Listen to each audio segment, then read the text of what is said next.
Hello everyone, कैसे हो सब। तो सीजीएल 2023 टीयर 1 का एग्जाम कंडक्ट होने में 10-12 दिन रह गए हैं। आई होप आप लोगों की तैयारी बढ़िया चल रही होगी।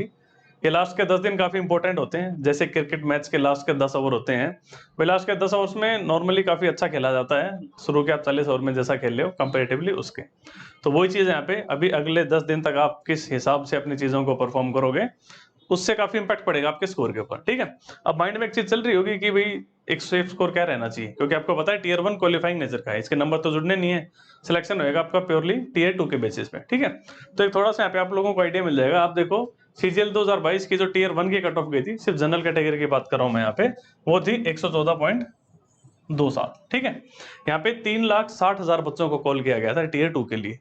फिर इससे मिलता जुलता जो आपका एग्जाम है सीएचएसएल 2022 का, वहां पे टीयर 1 जो क्वालिफाई किया था बच्चों ने, वो थे लगभग 40,000, यानी 40,000 बच्चों को कॉल किया था टीयर 2 के लिए।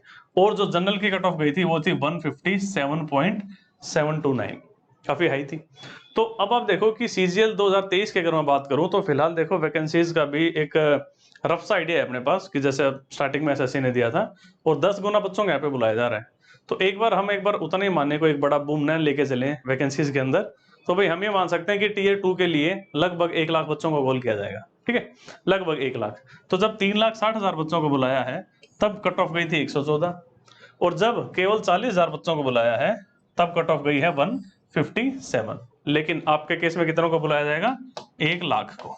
ठीक है, अब 1 लाख बच्चों को के आसपास इतने बच्चों को कॉल की जाएगी, तो एक सेफ स्कोर क्या रह सकता है भाई? आप कह सकते हो कि भाई लगभग 145 के आसपास जो है, एक काफी सेफ स्कोर कहलाएगा अगर जनरल कैटेगरी की बात करें तो। ठीक है, 145, और ये 145 नॉर्मलाइज स्कोर है।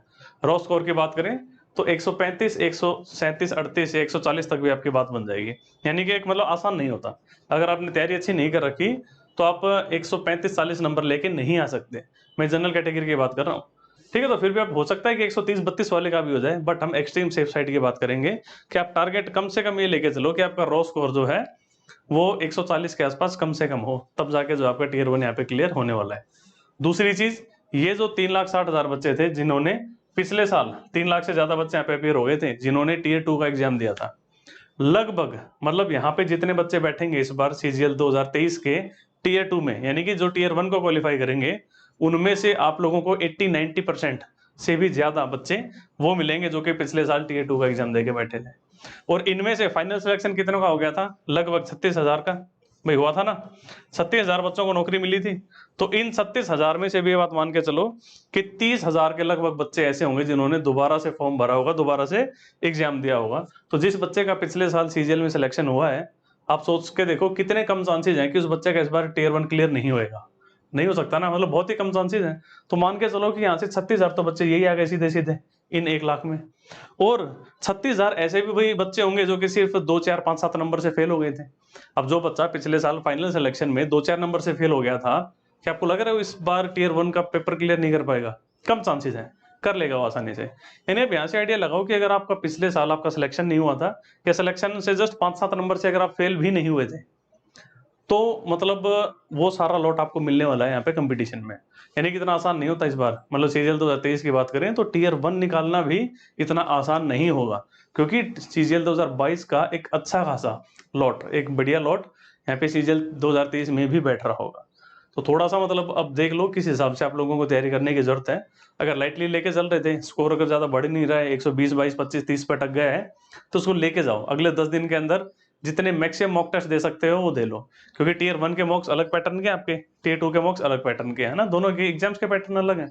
ठीक है, मॉक्स जैसे आई होप आप लोगों ने अभी तक लगा ही लिए होंगे, बट स्टिल कोई बच्चा बाकी है तो मैं रिकमेंड कर सकता हूँ आप लोग टेक्स्ट बुक के मॉक्स ले सकते हो। टेक्स्ट बुक के मॉक्स में आप लोगों को टीयर 1 के जो पैटर्न के मॉक्स हैं वो अलग से मिल जाएंगे, और टीयर 2 के पैटर्न के मॉक्स भी अलग से मिल जाएंगे। ठीक है, और प्लस यहाँ पे आप लोगों को पास्ट पेपर के मॉक्स भी मिल जाते हैं अगर आप इनका प्रो पास लेते हो तो वो सारे बच्चे जो आप लोगों के साथ एक्चुअल में सीजीएल, सीएचएसएल, एमटीएस का एग्जाम देंगे, उनमें से मैक्सिमम बच्चे यहाँ पे मॉक्स दे रहे होते हैं, तो आप वहीं पे मॉक टेस्ट लगा के एनालिसिस कर पाते हो कि भाई आप कहाँ पे लाई करते हो कंपटीशन के अंदर। तो ऐसे आपको थोड़ा सा आइडिया लग जाता है कि भाई क्या अपना स्कोर आ रहा है, क्या हम गलतियां कर रहे हैं, और फिर आप उन गलतियों पे काम करके अपना स्कोर बढ़ा सकते हो। ठीक है, तो थोड़ा देख लेना। टीयर 1 को निकालना इस बार इतना आसान नहीं होगा। पिछले साल टीयर 1 को निकालना एक हलवा बात थी, क्योंकि 114 नॉर्मलाइज स्कोर लाना मतलब कि आप 110 अगर रो लेके आ रहे हो, 110 कोई भी लेके आ सकता है। जिस बच्चे ने थोड़ी सी भी ढंग से तैयारी कर रखी है ना सीजीएल की, वो 110 रो स्कोर लेके आ जाता है। तो पिछले साल काफ़ी आसान था, इस बार काफ़ी मुश्किल रहेगा आप लोगों के लिए टीयर 1 निकालना भी। एक बार टीयर 1 निकल जाता है, फिर आपको 2-3 महीने का और टाइम मिल जाता है टीयर 2 के लिए। और आपको पता है कि टीयर 2 के अंदर मतलब जीके की अच्छी खासी वेटेज है, और आप कंप्यूटर को भी लाइटली नहीं ले सकते। पिछले साल देखा ना कितने बच्चे कंप्यूटर में और कितने बच्चे टाइपिंग में फेल हो गए, जिनका कि फाइनल लिस्ट में नाम नहीं आ पाया। तो थोड़ा-सा मतलब इन चीज़ों को देख लेना। मेरे ही जानने में काफ़ी ऐसे बच्चे थे जिनका बढ़िया स्कोर था। एक मेरे गाँव का ही लड़का है, 315 या 317 स्कोर था, but he failed in typing. अब देखो रो स्कोर 317 था, नॉर्मलाइजेशन से बढ़ भी गया होगा। अब टाइपिंग में फेल हो जाना मतलब कितना दुखदाई होता है। ठीक है, तो थोड़ा-सा मतलब खींच के रखो चीज़ों को। और जीके के लिए जैसे मैंने आप लोगों को बताया हुआ है कि भाई जीके के अंदर जो साइंस का पोर्शन होता है, उसकी आप लोगों को टेंशन लेने की बिल्कुल भी ज़रूरत नहीं है, अगर आपने ये बुक ले ली है तो। ठीक है, इस बुक के अंदर आप लोगों को 6 से लेके 10 तक के साइंस के सारे एनसीईआरटीज़ के जितने मोस्ट इंपोर्टेंट क्वेश्चंस बनते हैं, दोनों लैंग्वेज में, इंग्लिश में भी है और हिंदी में भी, बाइलिंगुअल है। इस बुक का लिंक आप लोगों को इस वीडियो की डिस्क्रिप्शन में मिल जाएगा, वहां से आप इस बुक को ऑर्डर कर सकते हो। लगभग 2400 के आसपास सवाल हैं। ठीक है, कई बच्चे पूछते हैं सर इसका आंसर कैसे पता चलेगा।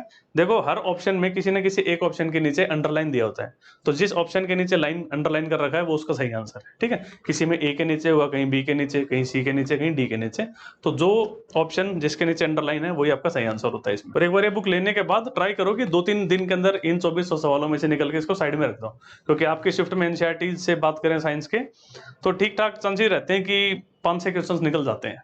तो 5 से 6 क्वेश्चंस अगर निकल रहे हैं आपके एक बुक से, और इससे आपके सारे एग्जाम्स, आप दुनिया में कोई भी कंपटीशन का एग्जाम दोगे जिसमें साइंस आती है, जीके आती है, तो मतलब आपको कभी कोई दिक्कत नहीं आने वाली है, स्पेशली सीजीएल के लेवल के एग्जाम के अंदर।